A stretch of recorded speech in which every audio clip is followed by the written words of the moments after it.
నమస్తే, welcome to కేటెన్ news. Hanamkonda పట్టణంలోని వర్ధన్నపేట మాజీ ఎమ్మెల్యే ఆరూరి రమేష్ ఇంటి వద్ద హై డ్రామా చోటు చేసుకుంది.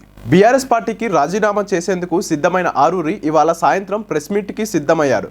కానీ అంతలోనే బీఆర్ఎస్ నేతలు అతన్ని బలవంతంగా హైదరాబాద్ తరలించేందుకు ప్రయత్నం చేశారు. జనగామ జిల్లా పెంబర్తి వద్ద బీజేపీ శ్రేణులు ఆయన ప్రయాణిస్తున్న కార్ని అడ్డుకున్నారు. అక్కడ కాసేపు ఉద్రిక్తత నెలకొంది. ఈ పెనుగులాటలో ఆరూరి చొక్కా కూడా చినిగిపోయింది. అసలేం జరిగిందంటే, ప్రెస్ మీట్ పెట్టేందుకు ప్రయత్నించిన ఆరూరిని బీఆర్ఎస్ నేతలు అక్కడి నుంచి తరలించడం ఉద్రిక్తతలకు దారితీసింది. వరంగల్ ఎంపీ టికెట్ ఆశిస్తూ బీజేపీలో చేరేందుకు సిద్ధమైన ఆరూరి ఇప్పటికే ఆ పార్టీతో సంప్రదింపులు జరిపిన సంగతి తెలిసిందే. మంగళవారం హైదరాబాద్లో కేంద్ర హోంశాఖ మంత్రి బీజేపీ అగ్రనేత అమిత్ షాను కలిశారు. ఈ క్రమంలో బీఆర్ఎస్ కు రాజీనామా చేస్తున్నట్లు ఆయన ప్రకటన చేసేందుకు సిద్ధమయ్యారు. ఈ మేరకు హనుమకొండలోని తన నివాసంలో ఇవాళ ప్రెస్ మీట్ పెట్టారు.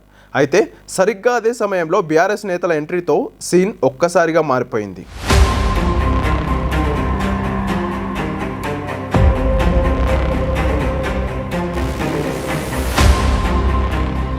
బీఆర్ఎస్ సీనియర్ నేత హరీష్ రావు ఆదేశాల మేరకు ఎమ్మెల్సీ బసవరాజు సారయ్య, మాజీ మంత్రి ఎర్రబెల్లి దయాకర్, ఇతర నేతలు బుధవారం ప్రశాంత్ నగర్లోని ఆరూరి ఇంటి వద్దకు వెళ్లారు. ఆరూరిని ప్రెస్ మీట్లో పాల్గొనకుండా చేశారు.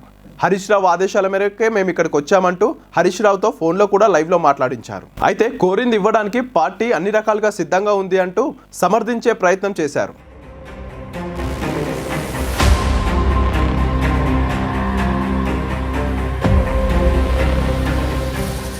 ఆరూరి రమేష్ను ఎర్రబెల్లి దయాకర్, బసవరాజు సారయ్య తమతో తీసుకెళ్తున్న సమయంలో వారిని ఆరూరి అనుచరులు అడ్డుకునేందుకు ప్రయత్నించారు. మరోవైపు ఏం చేయాలో పాలుపోక ఆరూరి రమేష్ అయోమయ పరిస్థితిలో పడ్డారు.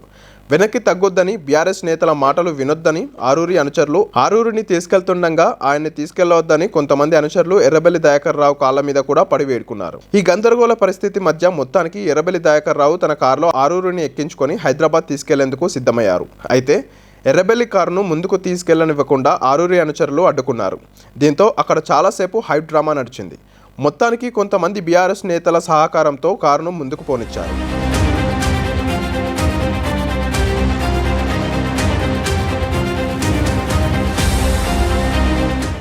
అయితే జనగామ జిల్లా పెంబర్తి వద్దకు చేరుకోగానే బీజేపీ శ్రేణులు ఆరూరి రమేష్ ప్రయాణిస్తున్న కారును అడ్డుకున్నారు. కారులో నుంచి ఆయనని బయటకు లాగే ప్రయత్నం చేశారు. బీఆర్ఎస్ బీజేపీ శ్రేణుల తోపులాటలో ఆరూరి రమేష్ చొక్కా కూడా చినిగిపోయింది. వెనక్కి తగ్గని ఎర్రబెల్లి ఆరూరిని బలవంతంగా మరోసారి కారులో ఎక్కించుకొని హైదరాబాద్ బయలుదేరారు. ఈ రోజు సాయంత్రం ఆరూరితో హరీష్ రావు మాట్లాడతారని బీఆర్ఎస్ నేతలు చెప్తున్నారు. ఇదిలా ఉండగా తమ పార్టీలో చేరేందుకు సిద్ధమైన ఆరూరిని బీఆర్ఎస్ కిడ్నాప్ చేసిందని బీజేపీ నేతలు ఆరోపిస్తున్నారు. ఇలా హనుమకొండలో పొలిటికల్ హై డ్రామా నడిచింది.